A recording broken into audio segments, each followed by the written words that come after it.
공정한 심판은 필요하고 유익합니다. 여호와는 질투하시며 보복하시는 하나님이시니라. 여호와는 보복하시며 진노하시되 자기를 거스르는 자에게 여호와는 보복하시며 자기를 대적하는 자에게 진노를 품으시며. 나훔서의 가장 중요한 주제는 니느웨의 임박한 멸망입니다. 나훔의 예언은 요나의 기별을 보충합니다. 요나는 니느웨 도성에 회개하라고 전파했으며 그 거민들이 하나님 앞에서 자신을 겸비케 하였으므로 그 도성은 구원을 받았습니다.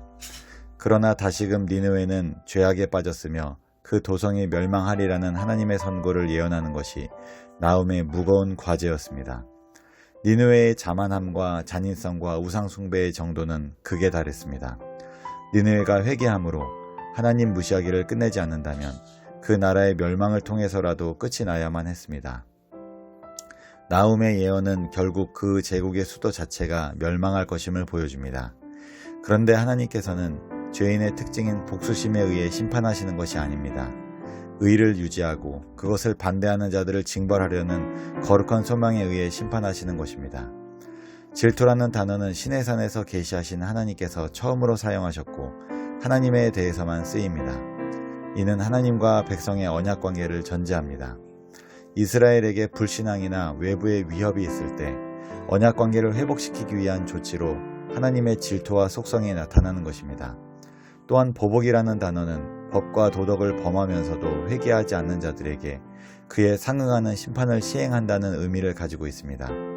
하지만 이 단어는 어느 개인을 대상으로 원수를 갚는다는 뉘앙스를 가지고 있지 않습니다.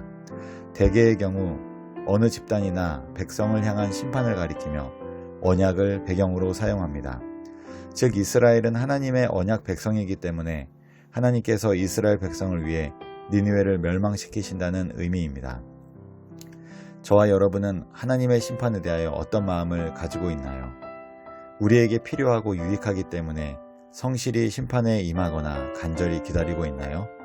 아니면 니느웨처럼 죄에 대하여 고집하기 때문에 심판을 무서워하거나 외면하고 있지는 않나요? 잠시 기도하겠습니다.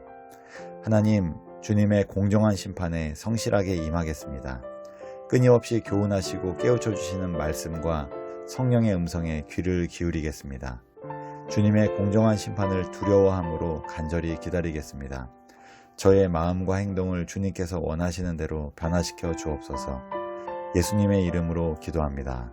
아멘.